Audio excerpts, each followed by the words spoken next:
INR துணை today episode. வீடியோக்குள்ளே போகிறதுக்கு முன்னாடி எங்கள் சேனலை சப்ஸ்கிரைப் பண்ணாதவங்க சப்ஸ்கிரைப் பண்ணிங்க, பக்கத்தில் இருக்கிற பெல் பட்டனை கிளிக் பண்ணிங்க. அப்போ தான் நான் போடுற வீடியோ உங்களுக்கு கொண்டே வரும்.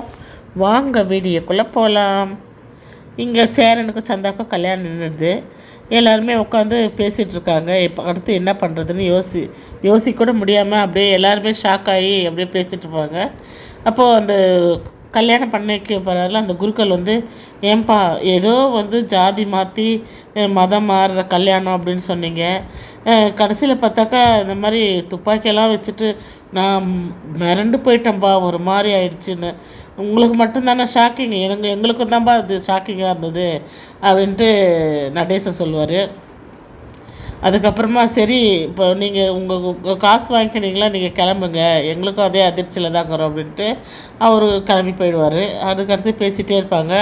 அப்போ அந்த கோயில் குருக்கள் வருவார். குருக்கள் எங்கே நடை சாத்த போகிறோம், அதனால் எல்லாத்தையும் எடுத்துகிட்டு காலி பண்ணிவிட்டு போங்க அப்படின்னு சொல்லுவாங்க. நீங்களாம் வெளியே போனால் தான் நடை சாத்த முடியும், டைம் ஆயிடுச்சு, கோயில் நடை சாத்தணும் அப்படின்றாங்க. சரின்ட்டு எல்லோரும் சரி கிளம்பலாம் அப்படின்னு சொல்லிட்டு அங்கேருந்து கிளம்பி வீட்டுக்கு வந்துடுறாங்க. வீட்டுக்கு வந்தோடனே இங்கே எல்லாம் நிலா ரூமில் உள்ளே உட்காந்து பேசிகிட்டு இருப்பாங்க. நிலா, சேரன், சோழன், பாண்டி, பல்லவன் எல்லோரும் உட்காந்து பேசிகிட்டு இருப்பாங்க. வெளியே நடேசி உட்காந்துருப்பார். எல்லாருமே கோயிலில் நடந்ததையே அப்படியே ஒவ்வொருத்தராக நினச்சி பார்ப்பாங்க. அப்போது சேரனும் சமையல் ரூமில் நின்றுக்கிட்டு அவரும் நினச்சி பார்ப்பார். சந்தாவை இழுத்துட்டு காருக்குள்ளே தள்ளினது அதெல்லாம் அவர் யோசிச்சுட்டு இருப்பார். சரி அந்த பொண்ணு என்ன பண்ணுறதோ எப்படி இருக்குதோன்னு அவர் யோசிச்சுட்டு இருப்பார்.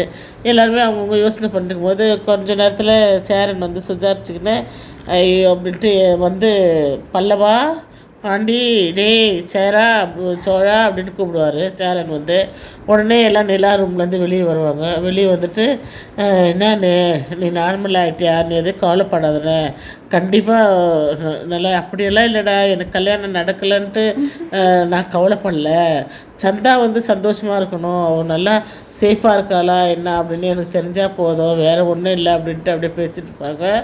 அதுக்கப்புறமா எல்லாம் சாப்பிட்லான்டா, அப்படியே இருந்தால் எப்படி, எல்லாம் வாங்க சாப்பிட்லாம் அப்படின்ட்டு சொல்லுவார். சொல்லிவிட்டு போயிட்டு டீ எடுத்துகிட்டு எல்லாருக்கும் கொடுப்பாரு. கொடுத்துட்டு எல்லோரும் டீ எடுத்து குடிச்சிட்ருப்பாங்க.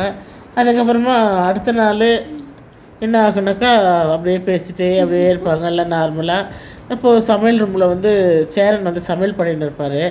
அப்போது எல்லாருமே ஒருத்தராக அண்ணே சாரிண்ணே, எதுவும் நினைக்காதண்ணே, எல்லாம் சரியாயிடுண்ணே, கவலைப்படாதுண்ணே அப்படி ஒருத்தராக மாற்றி சொல்லிருப்பாங்க.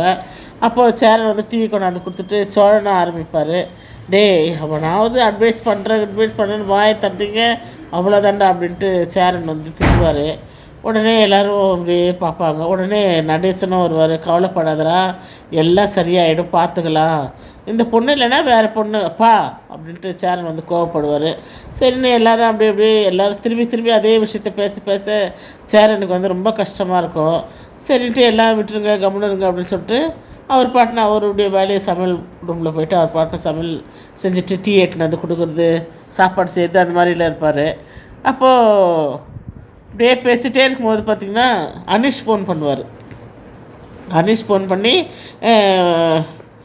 இந்த மாதிரி நாங்கள் சேஃபாக தான் இருக்கிறோம், எந்த பிரச்சனையும் இல்லை, நான் பாத்ரூம் போகிறேன்னு சொல்லிட்டு உங்கள்கிட்ட ஃபோன் பண்ணுறேன், சந்தா ஃபோனை சுவிட்ச் ஆஃப் பண்ணிட்டாங்க, என் ஃபோன்லேருந்து தான் நான் உங்ககிட்ட பேசுகிறேன், சந்தா நான் நல்லா இருக்கிறேன்னு சொல்லிச்சு, சேரன் பையாவை கேட்டதாக சொல்லிச்சு, நாங்கள் ஊருக்கு போயிட்டு கண்டிப்பாக நான் கல்யாணத்தை நடக்க விட மாட்டேன், எப்படியாவது சந்தா உங்கள்கிட்ட கொண்டாந்து சேர்க்குறேன் அப்படின்னு சொல்லிட்டு அனீஷ் பேசுவார். அனீஷ் பேசுனது தான் கொஞ்சம் எல்லாருக்குமே கொஞ்சம் மனசு ஆறுதலாக இருந்தது. ஏன்னா ஓரளவுக்கு கொஞ்சம் சேஃபாக இருக்காங்க, எந்த பிரச்சனையும் இல்லை அப்படின்ட்டு. என்ன அனீஷ் சொல்வார், இந்த மாதிரி ஊருக்கு போயிட்டு கல்யாணம் தான் பண்ணுவாங்க, ஆனால் நான் அந்த கல்யாணத்தை நடக்க விட மாட்டேன், நான் எப்படியாவது பையா நான் சந்தா கொண்டாந்து உங்கள்கிட்ட சேர்த்துருவேன், நீங்கள் தைரியமாக இருங்க பையா, நான் சந்தாவை நான் பார்த்துக்கிறேன் அப்படின்னு சொல்லுவாங்க. சரி சந்தாவை நான் கேட்டதாக சொல்லு அப்படின்னு சொல்லிட்டு சேரன்னு சொல்லுவார். இப்படியே இவங்க ஃபோனில் பேசிருக்கும் போது பார்த்தா சோழனுக்கு ஃபோன் வரும். சோழன் என்னான்ட்டு எடுத்து பார்த்தாக்கா அவங்களுடைய ஓனர், ட்ராவல்ஸ் ஓனர் பேசுவார். என்ன அப்படின்னாக்கா பார்ட்டி ஒன்று வந்திருக்குதுப்பா, நீ உடனே வா அப்படின்னு சொல்லுவாங்க. சரிண்ணே நான் உடனே வரேன் அப்படின்னு சொல்லிட்டு போவாங்க. இதோடு தான் இந்த எபிசோடை முடிச்சிருக்காங்க. நாளைக்கு பார்க்கலாம்.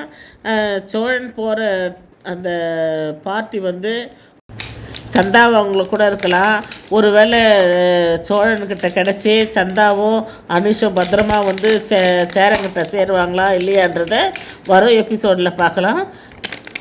பாய்.